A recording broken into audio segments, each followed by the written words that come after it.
Bueno, como les dije al principio, hermanos, hemos estado en las últimas semanas, incluido el domingo pasado, hablando acerca de esta joya, porque realmente no tiene otra palabra más que esa, es una joya de la literatura. El Evangelio según San Juan es un evangelio completamente diferente, completamente distinto a los tres primeros, Mateo, Marcos y Lucas. El objetivo, el propósito, el estilo, absolutamente todo es completamente diferente.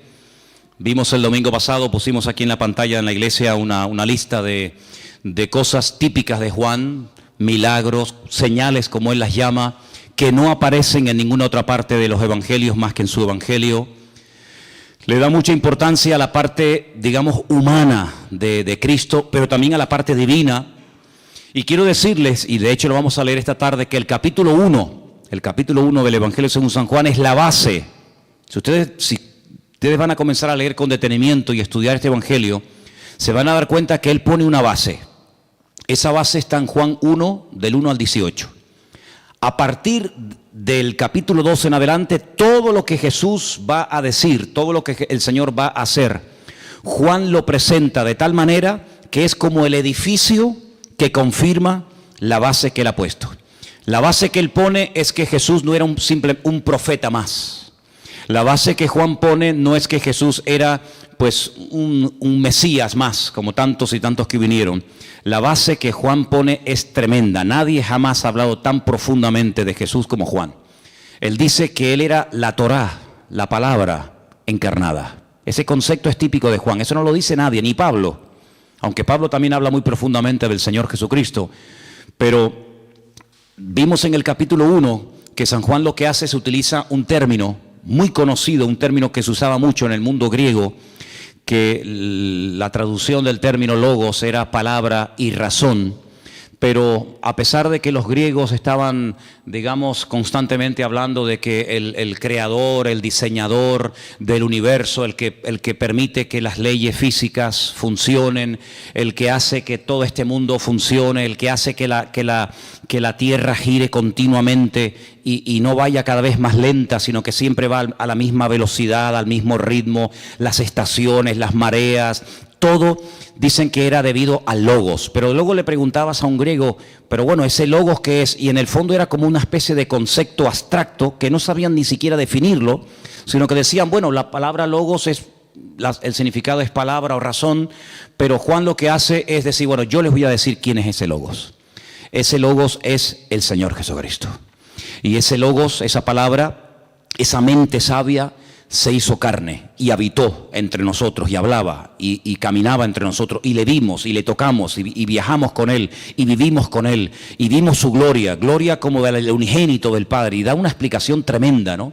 Y sobre esa base, sobre la base de la preexistencia de Cristo, ¿vale? Sobre la base de que Cristo es eterno, pues él intenta también no solamente que los creyentes sepan en quién están creyendo, sino que además su audiencia, que mayoritariamente va a ser griega, porque dijimos que el Evangelio según San Juan se escribe alrededor del año 100 después de Cristo aproximadamente.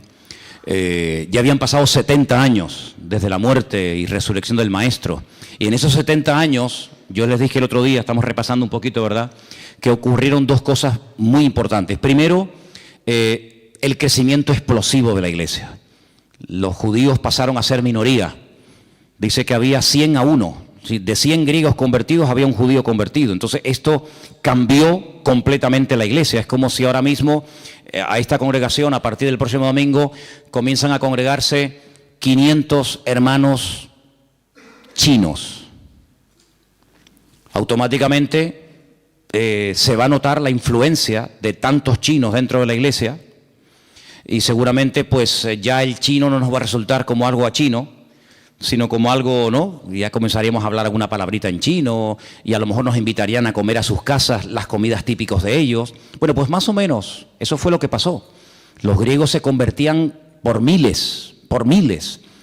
Y claro, ellos traían costumbres, ellos traían una forma de comer, una forma de vestir, una forma de ver la vida completamente diferente a como la ve un judío.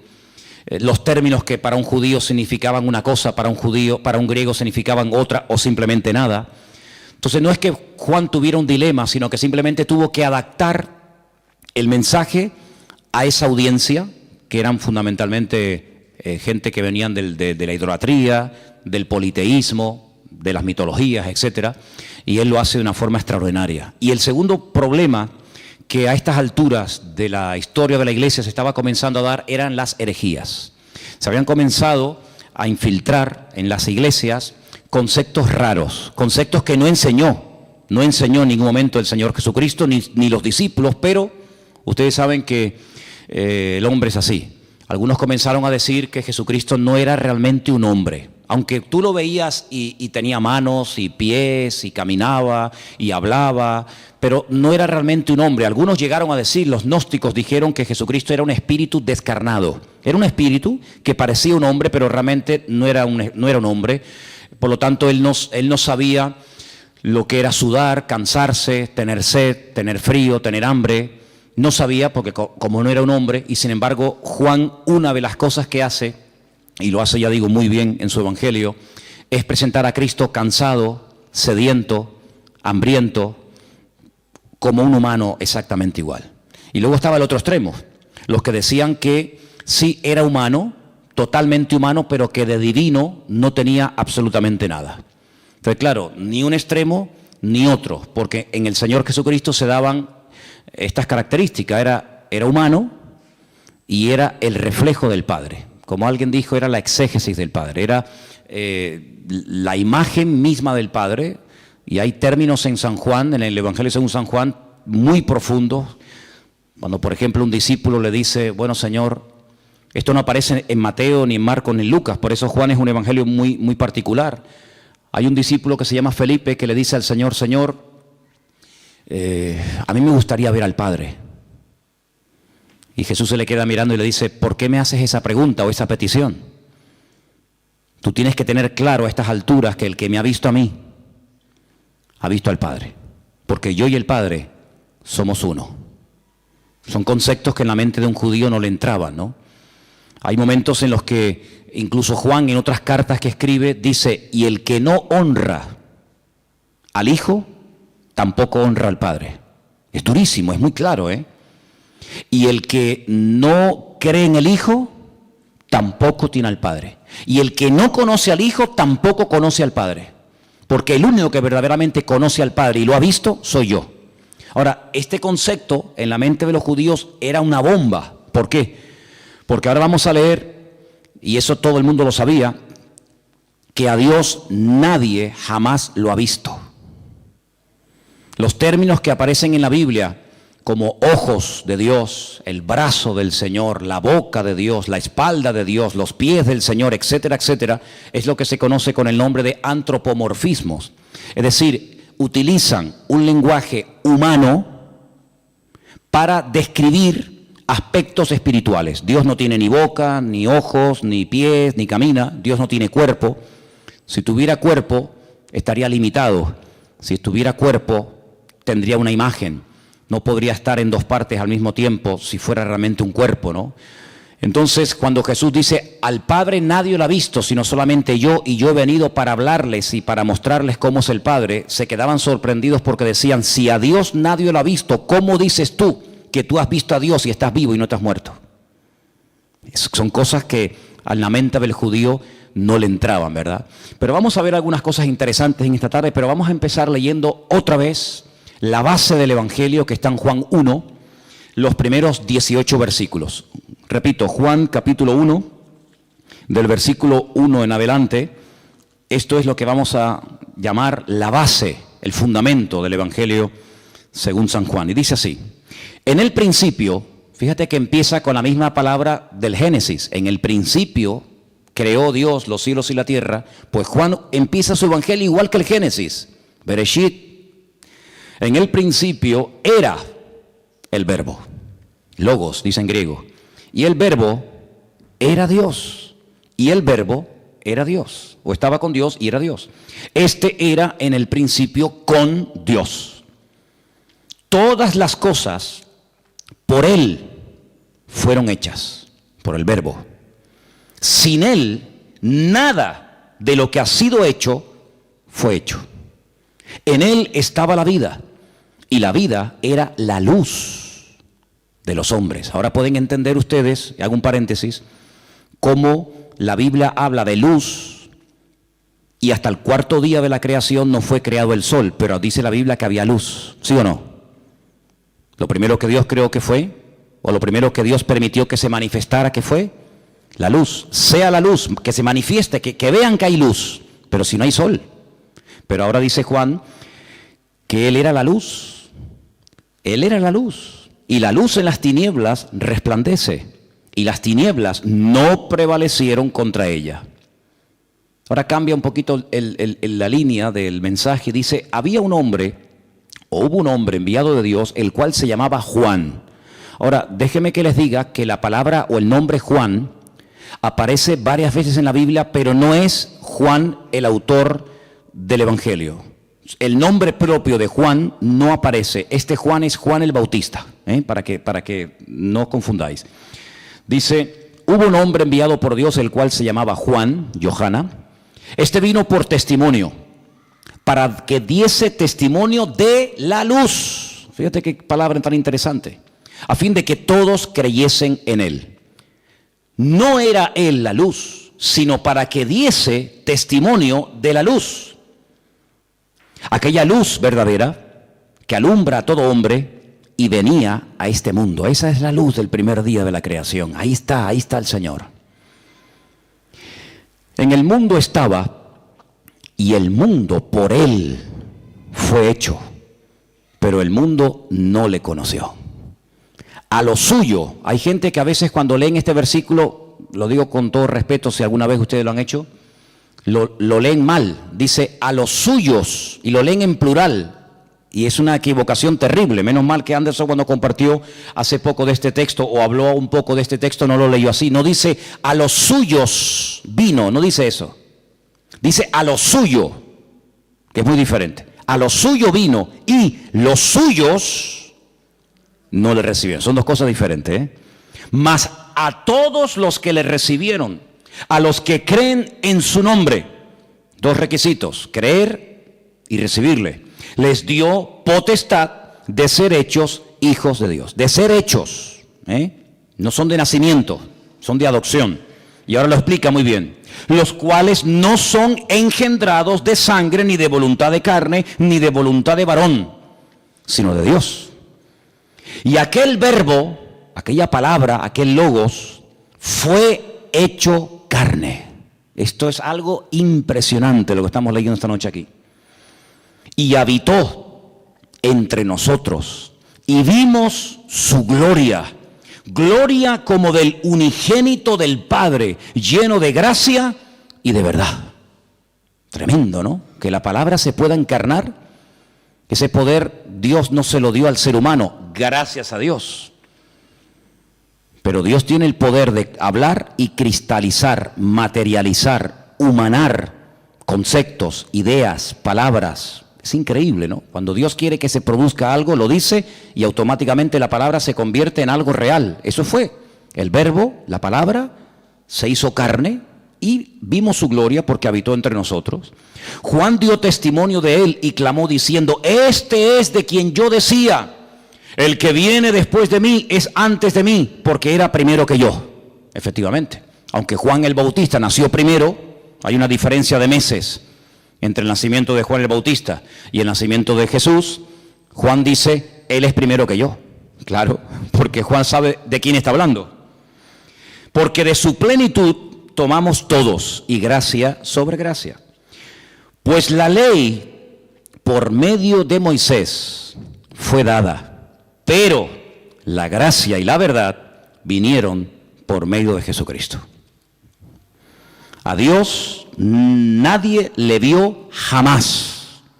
El unigénito Hijo que está, dice aquí, en el seno. El texto original dice, el que está mirando hacia el Padre. Esa sería una traducción más correcta, más que en el seno, ¿no? Más que apoyado sobre su pecho. Dice, el que está mirando al Padre, Él le ha dado a conocer. ¿Cuántos dicen amén? Sobre este mensaje de 18 versículos, Juan va a desarrollar todo su evangelio.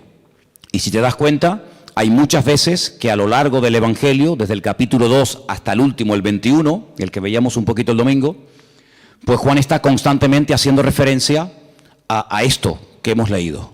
Por ejemplo, él enfatiza mucho, también lo dijimos el otro día, que los milagros de Cristo no son acciones puntuales en el tiempo. Bueno, sanó a un enfermo, sanó a un cojo, a un mudo, a un paralítico, y ya está. No, momento. Juan dice, esto es una señal. La palabra señal, recuerden que Juan no hablaba griego, Juan hablaba arameo y hebreo. Por lo tanto, el lenguaje, para conocer lo que Juan está diciendo, hay que trasladarnos a su época y entender en qué términos y en qué palabras está hablando Juan. Juan dice la palabra, estos milagros son señales. La palabra señal es ot. Y es interesante porque la palabra milagro, la palabra señal, es exactamente igual en hebreo. No hay dos palabras, una para señal y otra para milagro, sino lo mismo. Es la palabra señal, la palabra bandera o estandarte, y la palabra milagro es la misma. Entonces Juan lo que está diciendo es que cada vez que ustedes vean un milagro de los que yo les voy a contar de Cristo, es como una bandera, es como una señal que te indica algo más de lo que estás viendo así simplemente. Por ejemplo, Juan dice, Lázaro ha muerto, pero es como para la gloria de Dios. Este nació ciego porque esto va a servir para la gloria de Dios. Es decir, Juan no presenta cosas negativas y positivas en el Evangelio, diciendo, bueno, una de cal y una de arena, ¿no? Como se suele decir vulgarmente, sino que él demuestra que incluso lo peor que le puede pasar a un ser humano en esta vida, que es, no sé, estar ciego, leproso, mudo, paralítico, o lo que sea, hasta eso, que aparentemente es una tragedia, es una desgracia, pues eso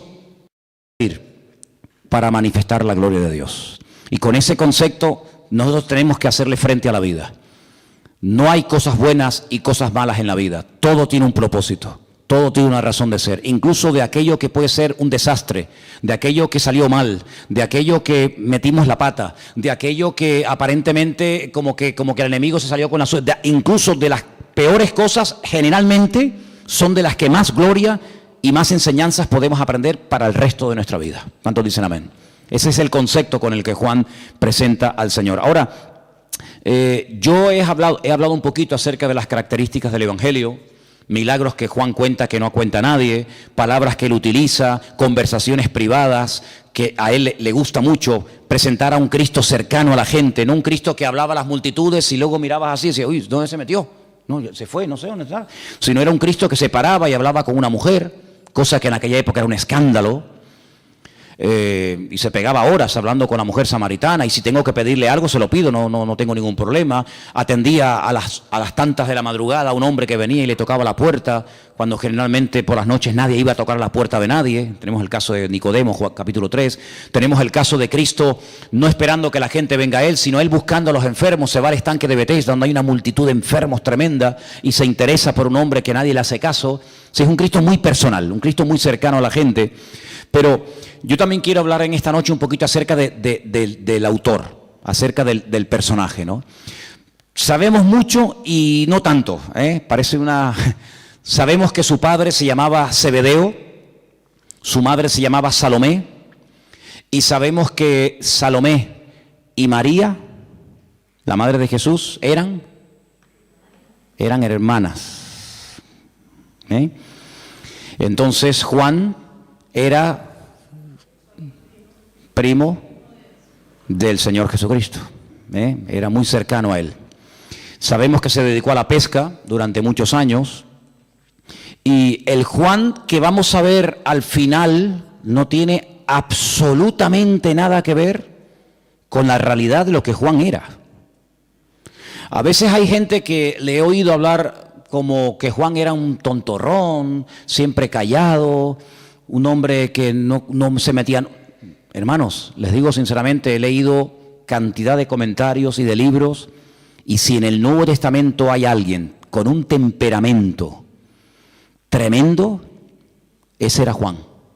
Lo que Juan no es como Pedro, que actúa al momento, sino que Juan es una persona que piensa, y cuando Juan se enfada, cuando Juan dice algo, es porque está convencido en lo más profundo de su corazón que eso es lo que hay que hacer.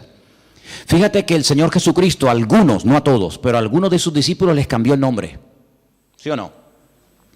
Se lo cambió a Pedro, pero a Juan y a su hermano le pone un apodo, le pone una especie de nombre que lo va a definir, que lo va un poco a descubrir cómo era verdaderamente su naturaleza, ¿no? Y en Marcos capítulo 3, versículo 17, vamos ya a comenzar a leer algunos versículos esta tarde, vamos a ver cómo llamó el Señor Jesucristo a estos hermanos. Tenía otro hermano llamado Santiago. Santiago sabemos que es Jacobo, Jacobo sabemos que es Jacob, ¿vale? Entonces un hermano se llamaba Jacob, él se llamaba Johanan, es la gracia del Señor se ha manifestado, o la gracia de Dios, eso es lo que significa Johanan. En Marcos capítulo 3, verso 17, dice lo siguiente: a Jacobo, hijo de Zebedeo, y a Juan, hermano de Jacobo, a quienes apellidó Boanerges. ¿Esto qué significa? Hijos del trueno. Un hombre que siempre estaba hablando de amor y de amados los unos a los otros, y ¿verdad? Hijos del trueno. ¿Por qué les llamó hijos del trueno? Si va un poquito más adelante a Lucas, capítulo 9, Lucas 9, versículo 51, vamos a ver por qué el Señor les llamó hijos del trueno, tanto a él como a su hermano. Lucas 9, 51. Y dice así. ¿Lo tienen, hermanos? Cuando se cumplió el tiempo en el que él había de ser recibido arriba, afirmó su rostro para ir a Jerusalén. Y envió mensajeros delante de él, los cuales fueron y entraron en una aldea de los samaritanos para hacerle preparativos. Mas no le recibieron, porque su aspecto era como de ir a Jerusalén. Viendo esto sus discípulos, pero ahora menciona concretamente a dos, a Jacobo y a Juan, dijeron: Señor, ¿quieres que mandemos que descienda fuego del cielo como hizo Elías y los consuma? Imagino que ustedes sabrán de lo que estamos hablando.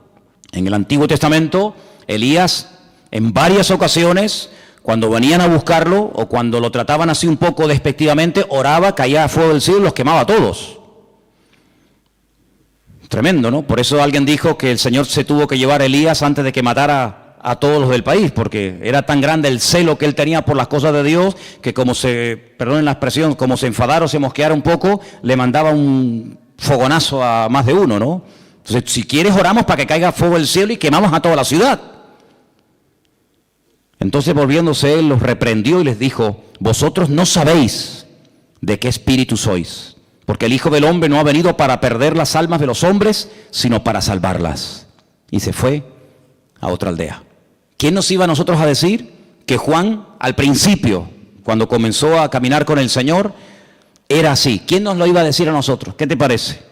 Pero fíjate qué curioso que en el mismo capítulo 9, en el mismo capítulo 9 de Lucas, verso 49, dice lo siguiente, fíjate, Lucas 9, 49. Entonces respondiendo Juan dijo: Maestro, hemos visto a uno que echaba fuera demonios en tu nombre y se lo hemos prohibido porque no sigue con nosotros. Jesús le dijo: no se lo prohibáis, porque el que no es contra nosotros, por nosotros es. Por una parte te lo encuentras diciéndole al Señor, totalmente convencido que eso es lo que hay que hacer: si quieres oro para que caiga fuego del cielo y nos cargamos a toda la ciudad. Y por otra parte nos encontramos a un Juan diciéndole a una persona: sí, a partir de ahora tú no puedes echar demonios porque ustedes no están con nosotros. Fíjate cómo era Juan. ¿Sí? La Biblia no oculta estas actitudes en un momento determinado de la vida de Juan, sino que las manifiesta, porque vamos a ver en Juan un cambio, vamos a ver en Juan un crecimiento, una madurez, hasta terminar pues siendo el hombre que más menciona la palabra amor. En toda la Biblia, el que más menciona la palabra amor y el que más habla de amor y de perdón y de reconciliación, etcétera, ese es Juan. Pero no porque fue así o porque actuaba en momentos puntuales así, el Señor dice: bueno, este hombre no me sirve, fuera. Sino que, bueno, vamos a canalizar vamos a enseñarte para que aprendas a canalizar todo ese potencial que llevas, pero de una forma, digamos, correcta, ¿no? De una forma buena. Ahora, Juan es un privilegiado. Es un privilegiado por 5 razones que les voy a dar ahora. Yo les voy a dar las citas, no las vamos a leer porque si no nos vamos a pegar mucho tiempo, pero para los que toman nota y para los que quieren saber, en Marcos capítulo 5, a partir del versículo 37, ustedes van a encontrar que cuando Jesús va a la casa de un tal Jairo, ¿se acuerdan? Principal de la sinagoga, el hombre que ha venido y se ha postrado ante el Señor y le está pidiendo misericordia porque tiene una niña jovencita, adolescente, que está a punto de morir, pero que hay un momento que le dice, mira, no lo molestes más porque ya ha muerto, ¿sabes? Fíjate tú lo que esperó para ir a pedir ayuda, que estuviera agonizando. Y cuando por fin el Señor va a la casa, resulta que le dicen, no lo molestes más porque ha muerto. Es curioso notar que cuando Jesús va a entrar en la habitación donde está la niña todavía caliente, acaba de morir, no deja que entren todos los discípulos con él, que hubiera sido lo lógico, ¿sí o no? Sino dice, Pedro, Jacobo, Juan, vengan conmigo. Y solamente se lleva esos 3, y así que Juan fue uno de los testigos de la resurrección de la hija de Lázaro. Mateo no sabía nada de eso, ni Felipe, ni Judas, pero sin embargo Juan estuvo allí. Es interesante, ¿no? Ese milagro solamente lo pudieron ver 3 discípulos.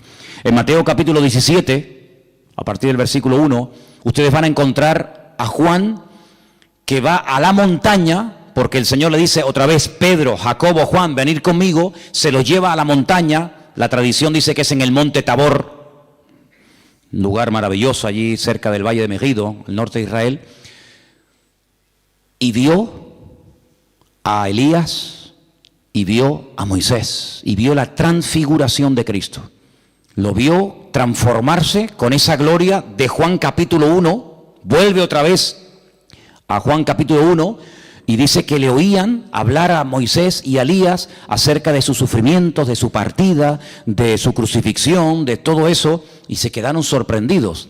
Y eso les tuvo que marcar de una forma tremenda, porque no solamente vieron a Moisés y no solamente vieron a Elías, sino que oyeron la voz audible de Dios. Y eso, sin lugar a dudas, fue un privilegio que tuvo que marcar la vida de Juan. Solamente una vez Jesús pidió oración, solamente una vez, vamos a decir entre comillas, que pidió un favor: orad por mí, porque hoy mi alma está triste hasta la muerte. Me imagino que se habrán quedado sorprendidos, decir, ¿tú pides oración también? ¿Tú estás triste? Y le pidió a 3 discípulos, Pedro, Jacobo y Juan, que fueran con él al huerto de Getsemaní. ¿Recordáis la historia, verdad? Donde Cristo entra en agonía y allí lo ven diferente. Si lo han visto en la gloria, hablando con Moisés y Elías allí en el monte Tabor, en el monte de la transfiguración, pero ahora ese mismo Señor, ahora lo ven sudando sangre, roto, quebrantado, dolorido, y allí estaba Juan. Así que fíjate tú, qué experiencias tan tremendas las que este hombre tuvo, ¿no? Después encontramos al Señor Jesucristo en la cruz, y eso sí quiero que lo leamos en Juan capítulo 19, dirigiéndose directamente a Juan. Fíjate qué curioso, hermano. El Señor Jesucristo agonizando, muriendo lentamente en la cruz, le dirige unas palabras a Juan. Qué curioso, ¿verdad? Juan capítulo 19, verso 25, dice así. Juan 19, 25. Lo busco enseguida. Hay varias veces en las que el Señor habla en la cruz, pero en esta ocasión leemos lo siguiente. Estaba junto a la cruz de Jesús su madre, la hermana de su madre. ¿Quién es esta? La madre de Juan, ¿verdad? La hermana de su madre. María, mujer de Cleofás. María Magdalena. ¿Cuántas Marías había allí, no? No hay un refrán que dice, mira, las 3 Marías. Las 3 Marías. Mira, aquí están las 3. Mira. María, la madre de Jesús, María Magdalena y María, la mujer de Cleofás. Mira las 3 Marías, ¿dónde estaban? Mira, ya las encontramos. Cuando Jesús vio a su madre y al discípulo a quien él amaba, que estaba presente, le dijo a su madre, mamá. Ay, no, perdón, me equivoqué. ¿Dijo mamá? No, dijo mujer. qué cosa, ¿eh? ¿Se habrá equivocado? No, el Señor no se equivoca nunca. Mujer, he ahí tu hijo. Después le dijo al discípulo, he ahí tu madre. Y desde aquella hora el discípulo la recibió en su casa. ¿Cuántas conversaciones habrá mantenido Juan con María? Porque si alguien sabía quién era Jesús, esa era María, ¿eh? Además, María sabía cosas de Jesús que nadie sabía, porque lo tuvo 30 años en la casa con ella. Luego hay cosas que María sabía que nadie sabía, ¿verdad? Así que vemos cómo el Señor Jesucristo delega y pone sobre los hombros de Juan la responsabilidad de cuidar de su madre. Y cuenta la historia que se le llevó y los dos murieron en la ciudad de Éfeso. Y eso no se lo pidió a Pedro, no se lo pidió a Santiago, no se lo pidió a Tomás, se lo pidió a Juan. Tremendo privilegio. Y hay una experiencia más en Juan capítulo 13. Juan capítulo 13, después las vamos a repetir para que os queden claras. Juan 13, 21 dice lo siguiente. Habiendo dicho esto, se conmovió en espíritu y declaró y dijo, de cierto os digo, que uno de vosotros me va a entregar. Fuerte, ¿eh? Entonces los discípulos se miraban unos a otros dudando de quién hablaba. Y uno de sus discípulos, al cual Jesús amaba, estaba recostado al lado de Jesús. Qué confianza, ¿no? Qué intimidad. A este hizo señas Simón Pedro para que le preguntase quién era o de quién era del que estaba hablando. Fíjate que todos se preguntaban, ¿seré yo? ¿Seré yo? Y Juan le pregunta, ¿quién es, Señor? Fíjate qué diferente la pregunta, ¿no? Parece lo mismo, pero no. ¿Quién es el que te va a entregar? Porque yo sé que yo no soy. Todos te están preguntando, ¿estás hablando de mí? ¿Te estás dirigiendo a mí? ¿Soy yo? Juan no dice eso. Juan dice, ¿quién es? Porque yo sé que yo no te voy a entregar. Qué tremendo, qué seguridad en el Señor, ¿no? Entonces, las 5 cosas que Juan vio o experimentó en su vida, que fueron un privilegio, fueron la resurrección de la hija de Jairo, la transfiguración, la experiencia del huerto de Getsemaní, cómo recibe el encargo de Jesús de que cuide de su madre y cómo lo vemos recostado sobre el pecho del Señor Jesucristo. Él aparece en el Evangelio según San Juan muchas veces, pero no con su nombre, ya lo dije al principio. Él utiliza la expresión el discípulo al que amaba Jesús. Esa es la expresión que cuando Él aparece o Él quiere, entre comillas, ¿no? Aparecer ahí pero no para figurar, no para aparentar, no para decir, oye, que yo estoy aquí, sino para que sepan que lo que les estoy contando, como dice él, mi testimonio es verdadero, porque yo estoy aquí. Si no es que me lo contaron, sino que el discípulo al que amaba al Señor, que soy yo, te está contando la verdad porque yo fui testigo ocular, presencial de lo que les estoy contando. Ahora, me llama mucho la atención que en el capítulo 20 del Evangelio según San Mateo dice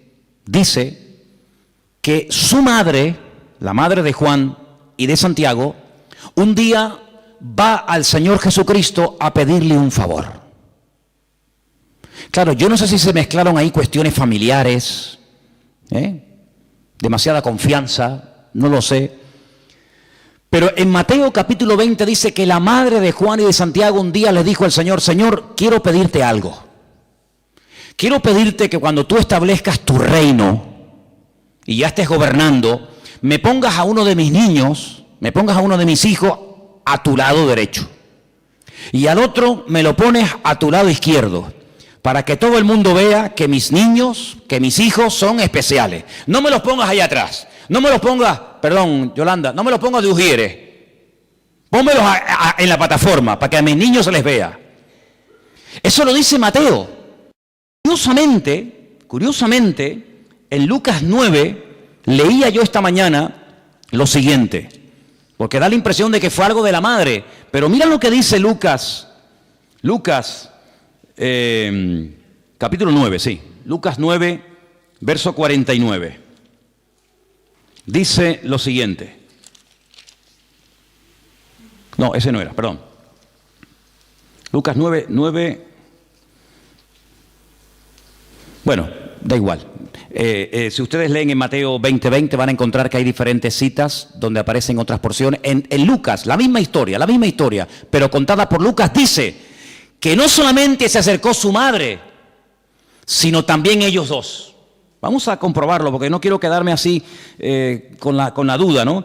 Si vamos a Mateo capítulo 20, un momentito, vais a ver que en Mateo 20 hay unos versículos que nos indican en qué otra parte de los evangelios podemos encontrar la historia. Mateo 20.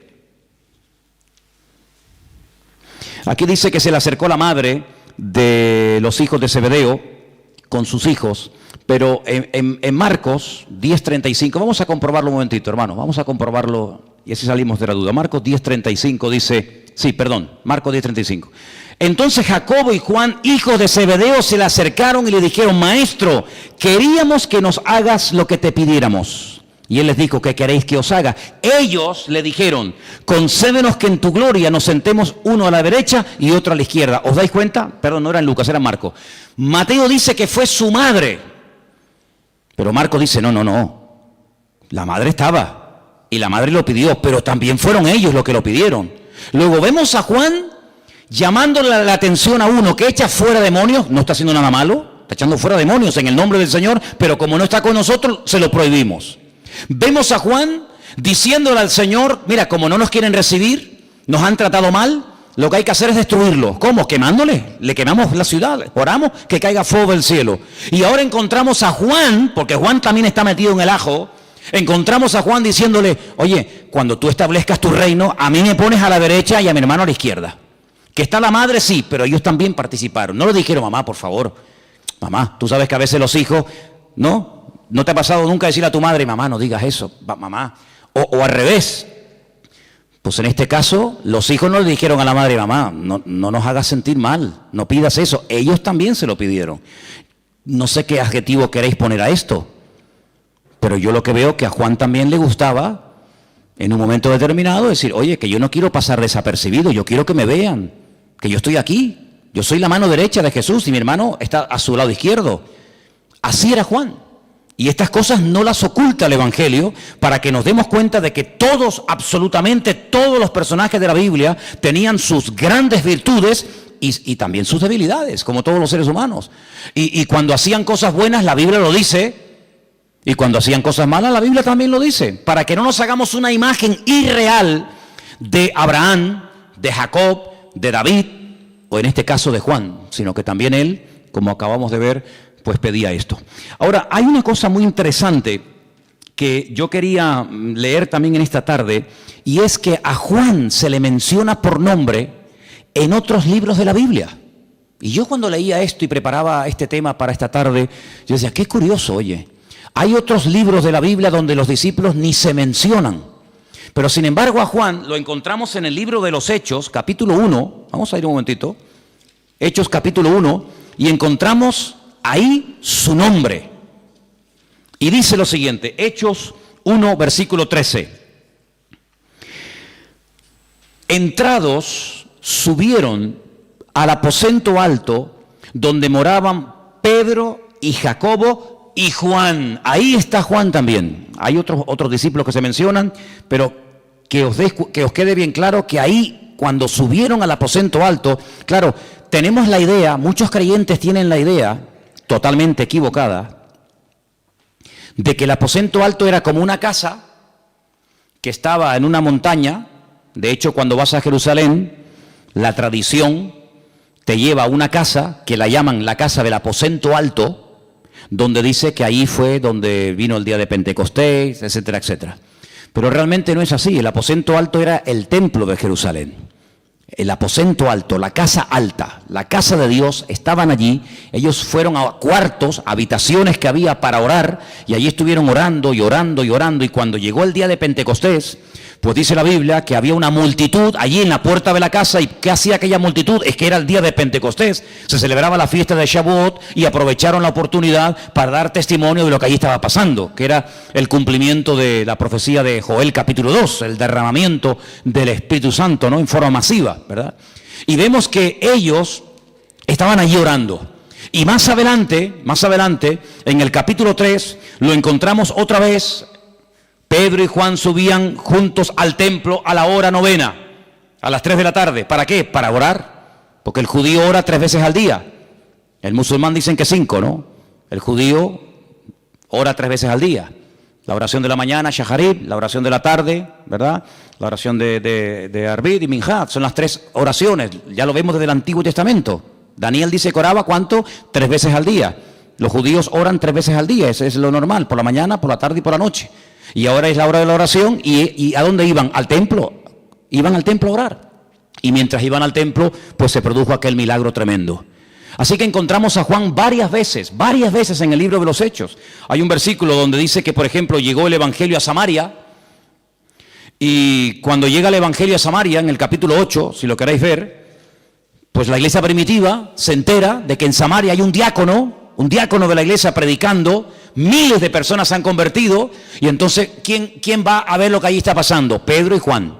Estamos en Hechos 8:14, y dice así: cuando los apóstoles que estaban en Jerusalén oyeron que Samaria había recibido la palabra de Dios, enviaron allá a Pedro y a Juan para que echaran un vistazo a ver qué está pasando aquí, qué está ocurriendo aquí. Y vieron la gracia del Señor. Pedro y Juan, ¿verdad? Fueron a supervisar, fueron a ver qué estaba pasando con la obra.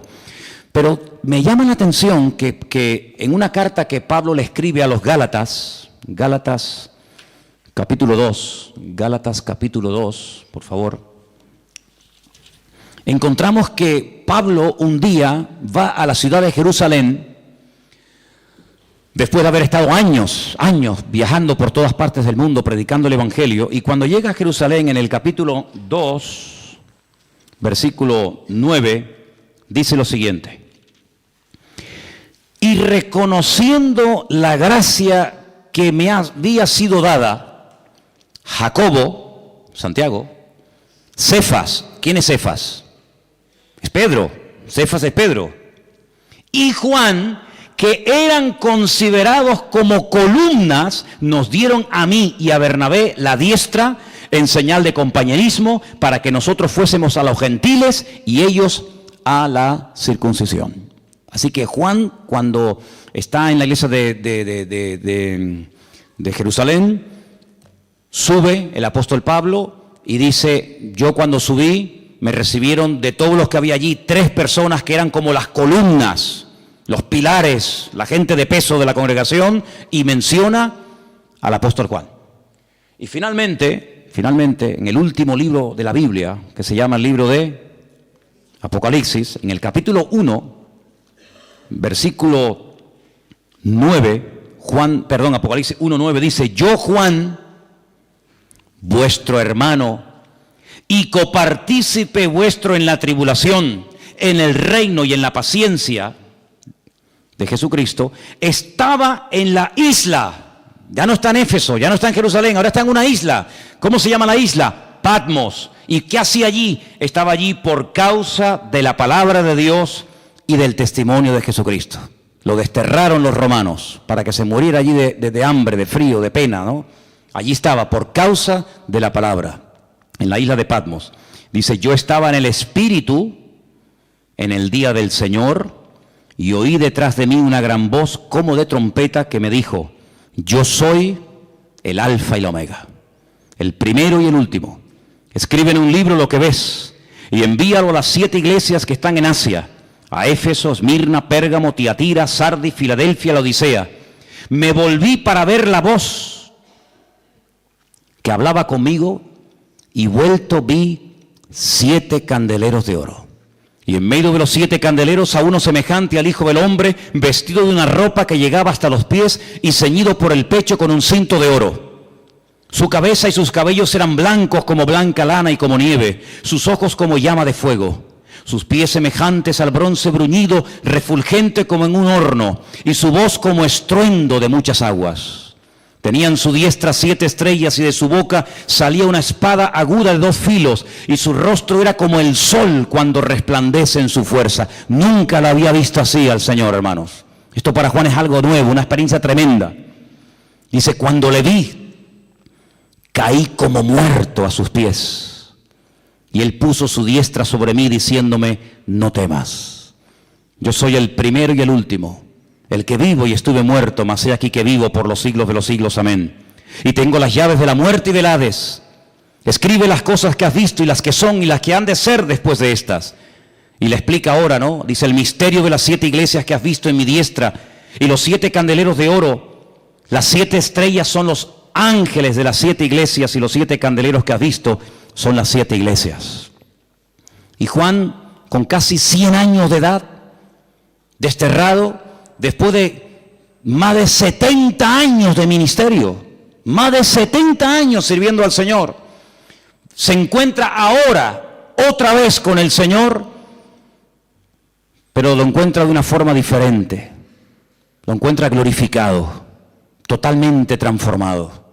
Dice que cuando lo ve, cae como muerto a sus pies, ¿verdad? Y allí recibe una revelación que ni Juan ni nadie jamás en la vida se podía imaginar, que todavía quedaban cosas por contar. Porque cuando uno lee el Evangelio según San Juan, dice, bueno, ¿y qué más se puede decir de Cristo que no se haya dicho?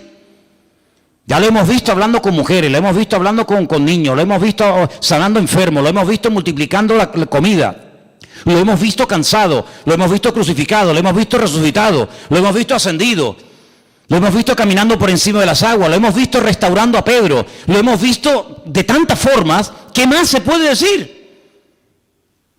Pues cuando lees el libro de Apocalipsis te das cuenta que todavía quedaba mucho por decir. Y esto nos trae a la mente, y tenemos que tenerlo en cuenta, que no conocemos todavía nada de nuestro Señor Jesucristo. No conocemos todavía prácticamente nada del Señor. Si alguien en esta vida vivió cerca del Señor, ese fue Juan. Yo siempre comparo a Juan con David. ¿En qué sentido? Pues que la Biblia dice de David que fue el hombre más cerca del corazón de Dios de todo el Antiguo Testamento. El más cerca del corazón de Dios. David, con aquel carácter que tenía y con aquellas cosas que hizo, el más cerca del corazón de Dios, David. Y en el Nuevo Testamento, ¿quién fue el que más cerca vivió del Señor? Juan. El único, el más cercano, Juan. Si alguien sabía cosas del Señor, si alguien sabía cómo hablaba, cómo era, cómo respiraba, cómo sentía, ese era Juan. Y lo encontramos en la isla de Patmos y le dice el Señor, ponte a escribir, Juan, y venga y escribe, y escribe, y escribe, y escribe. Y cuando uno lee el Apocalipsis dice, Dios mío, todavía quedaban tantas cosas por decir, hermano, y no se ha revelado todo. Porque él mismo, aproximadamente cuando escribió el Evangelio, más o menos por la misma fecha, escribió el Apocalipsis, picando ya el año 100, más o menos, él dice en Juan algo tremendo. Y dice, no todo lo que Cristo hizo y no todo lo que Cristo dijo se escribió. Pero esto se ha escrito para que creyendo en esto tengáis vida eterna. Porque si yo hubiera escrito una por una las cosas que Cristo me dijo, las cosas que Cristo hizo, y ahora usa una hipérbole, dice, pienso que ni aún en el mundo cabrían los libros que se habrían de escribir acerca de él. Es decir, si Juan habla así en estos términos, y tú que lo has vivido, tú que lo has conocido, tú que has estado 70 años sirviéndole, nos dices eso, ¿a dónde vamos nosotros, hermanos? ¿A dónde vamos nosotros? Si tú hablas así de él, imagínate nosotros que todavía estamos en pañales y todavía tenemos tanto que aprender y tanto que cambiar, ¿verdad? Así que el Evangelio según San Juan es una joya. Juan es una persona muy amada por el Señor. Juan es una persona verdaderamente muy usada por el Señor. Pero quiero terminar en esta noche porque todo lo que hemos hablado ha sido de una forma muy, digamos, muy genérica, ¿no? Quitando lo que hablamos hace un par de semanas sobre el Logos del capítulo 1, no hemos entrado en textos y en versículos uno por uno, sino que estamos hablando cosas muy generales del Evangelio. Pero sí hay una cosa que yo quiero compartir y creo que aún me queda algo de tiempo. Y si no, cuando veo que se levanten y se van, ya me están indicando que ya me pasé. Pero como de momento no ha pasado eso, sino solamente crucita y ya vuelve otra vez a la silla, pues eso significa de que me queda algo de tiempo. Mira, me decía este hermano Marcos, con el que hablaba hoy con él por el WhatsApp desde Italia, que es un enamorado de San Juan y de la deidad de Cristo, es un chico encantador que domina mucho todos estos temas, mucho mejor que yo, por supuesto. Pues me dice, Manolo, ¿te has dado cuenta la cantidad de referencias y de versículos que emplea Juan? Tal vez a lo mejor no así muy abiertamente, pero que el que conoce la Biblia del Antiguo Testamento este hombre usa. Digo, hombre, hay a pie de página en vuestras Biblias vais a ver siempre que al final de las páginas abajo hay como unos numeritos, ¿verdad? Y unas letras pequeñitas que son versículos, que son referencia. Me dice, no me refiero a eso, sino que a veces no aparecen a pie de página los versículos que está mencionando del Antiguo Testamento, pero sí el concepto. Por ejemplo, la famosa escalera de Jacob. Estudien ese tema, es interesantísimo. La escalera de Jacob nos dice que Jacob vio una vez, mientras estaba durmiendo, vio una escalera que estaba apoyada en la tierra y el otro extremo de la escalera llegaba al cielo, y dice, en Génesis, dice que subían y bajaban ángeles. Subían, no bajaban. Primeramente subían, luego si subían es porque estaban abajo. Si no, es que no es lo mismo, no es lo mismo. No es lo mismo estar arriba y tener que bajar que estar abajo y subir. Dice que subían y bajaban. Y entonces dice Jacob, dice, esto es la puerta del cielo, esto es la casa de Dios. Y ahora resulta de que un día el Señor Jesucristo ve venir a un judío llamado Natanael, el regalo de Dios, y le dice a la gente, este es un verdadero israelita. Y Natanael le dice, tú a mí no me conoces de nada, nunca nos hemos visto. Y le dice el Señor que no, si yo te he visto a ti cuando estabas debajo de la higuera. Natanael se queda loco diciendo, Dios, Señor, qué mar... Y le dice, ¿y te sorprendes por esto? Esto no es nada. A partir de ahora, y ahora viene lo fuerte, dice, a partir de ahora verás cómo ángeles suben y descienden sobre el Hijo del Hombre. Ahí hay una referencia a la famosa escalera de Jacob. Suben y bajan. No es que un ángel tiene que bajar para protegernos, sino que de Dios ya están alrededor. Y suben para decir, oye, hay que ayudar a este en esto, pero ya están con nosotros, ¿te das cuenta? Interesantísimo. Y estudiando estos versículos, resulta que llego al primer milagro de Cristo y me encuentro algo tremendo, y lo quiero compartir ya como lo último en esta noche. En Juan capítulo 2 dice en el versículo 1, al tercer día se hicieron unas bodas en Caná de Galilea, y estaban allí la madre de Jesús, y fueron también invitados a las bodas Jesús y sus discípulos. Hay gente que en la más rotunda y absoluta ignorancia dicen que esta fue la boda de Jesucristo. Rotundamente falso. Primero, porque Jesús nunca se casó. Segundo lugar, porque al novio nunca hay que invitarlo. Y dice que Jesús fue invitado. Si fue invitado es que no era el novio. En todo caso, el novio es el que invita a los convidados, no el novio. Así que olvídense de eso. Pero lo importante es esto. Dice que faltando el vino, la madre de Jesús le dijo, no tienen vino. Es curioso porque Jesús era un invitado. Jesús aún no había empezado el ministerio. Nadie sabía quién era Jesucristo. Cuando se acaba el vino, el que tiene que solucionar la papeleta es el que ha organizado esta fiesta. ¿Te has quedado corto? ¿Has calculado mal? ¿O han bebido demasiado? Entonces, el que tiene que solucionar el problema, pues será, no sé, la familia del novio, el maestresala, pero que vaya la madre a Jesús para decir, oye, que no tienen vino, es algo curioso. Pero fíjate qué tremendo. Jesús le dijo, verso 4, ¿qué tienes conmigo, mujer? Aún no ha venido mi hora. Y ahora dice en el versículo 5 algo impresionante. Su madre dijo a los que servían, haced todo lo que os dijere. ¿Lo ves ahí o no? ¿Lo podemos leer juntos? Su madre dijo a los que servían, haced todo lo que os dijere. Pongan el dedo así, metan el dedo así en ese texto, pónganlo así, para que no se te borre. Vete a Génesis 41, 55. Génesis 41, 55. No quites el dedo, ¿eh? ¿Ya quitaste el dedo, Carmen? Génesis 41, 55. ¿Lo leemos juntos, hermanos? ¿Lo tenéis? Génesis 41, 55, sí. ¿Lo tenemos? Venga, vamos a leerlo.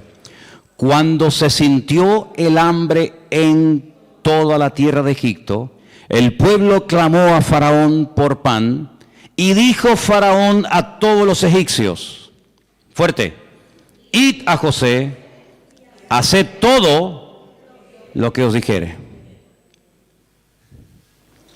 Cogí mi Biblia en hebreo me fui a Génesis 41, 55, me fui a Juan 2, versículo 5, y quitando la palabra José, que es la diferencia, María dijo en hebreo exactamente la misma frase que le dijo Faraón. Faraón, el que decía que era un Dios, que me tienen que adorar, que yo soy Dios, decía Faraón. Es que tenemos hambre. Y Faraón dice, pues vayan a él y hagan todo lo que él les dice. Tú eres el Faraón. Tú eres el Faraón y nos están mandando a un esclavo. ¿Pero qué tipo de Dios eres tú? ¿Te das cuenta o no? ¿Tú eres Dios? Pues si eres Dios, venga, haz un milagro, multiplica el pan, danos de comer.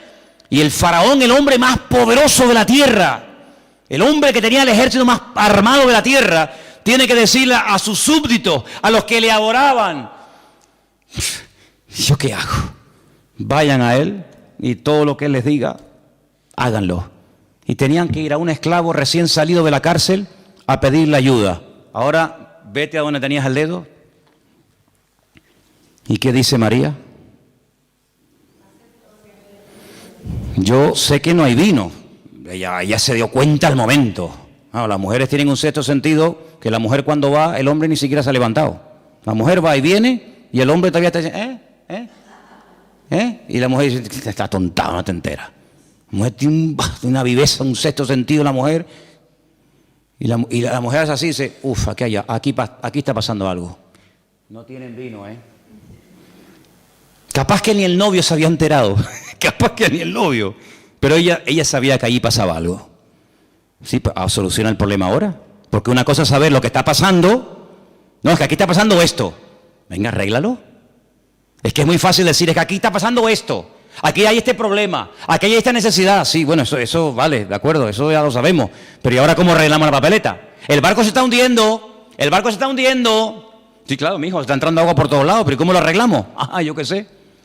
Entonces, ¿sabes qué? Yo no sé cómo solucionar este problema. Pero aquí está Él. Haced todo lo que Él os diga. Y es la misma frase, la misma palabra, menos quitando Yosef, que está en Génesis, la misma palabra que le dice el faraón al pueblo referente a José, son las que María les dice a los que estaban en aquel lugar. Así que, conclusión, que el Señor Jesucristo es la respuesta a todo lo que nuestra vida necesita. ¿Cuántos dicen amén? Vamos a orar, hermanos. Cierra tus ojos, por favor, ahí donde estás. Dale gracias al Señor porque cada vez estás entendiendo más. Cada vez descubrimos algo nuevo y disfrutamos una barbaridad de las maravillas de la palabra de Dios. Descubrimos que el Logos, el Verbo, se hizo carne. Y en esta congregación proclamamos que el camino, la verdad y la vida se llama Jesucristo. Y que nadie va a ir al Padre sino solamente a través de Jesucristo. Aleluya. Y a Él le damos toda la gloria y toda la honra. En la casa del Señor, la gloria siempre es para el Señor. Padre, gracias te damos en esta tarde porque tu palabra ha llegado a nuestras vidas y disfrutamos leyéndola y mucho más estudiándola, Señor. Gracias por este maravilloso evangelio. Gracias por Juan, nuestro hermano. Gracias por lo que escribió, por lo que nos contó acerca de cómo tú eras. Dios mío, nos gozamos de poder tener esta joya en nuestras manos. Amamos tu palabra, Señor, y queremos en el nombre de Jesús ponerla en práctica en nuestra vida. Dios mío, ayúdanos a escudriñar la palabra. Ayúdanos, Señor, a enamorarnos de ti cada día más. Y te damos gracias porque la luz verdadera ha llegado a nuestra vida. Y esa luz eres tú, Señor Jesús. Recibe toda la gloria, toda la honra en esta tarde, en el bendito nombre de Cristo Jesús. Amén y amén.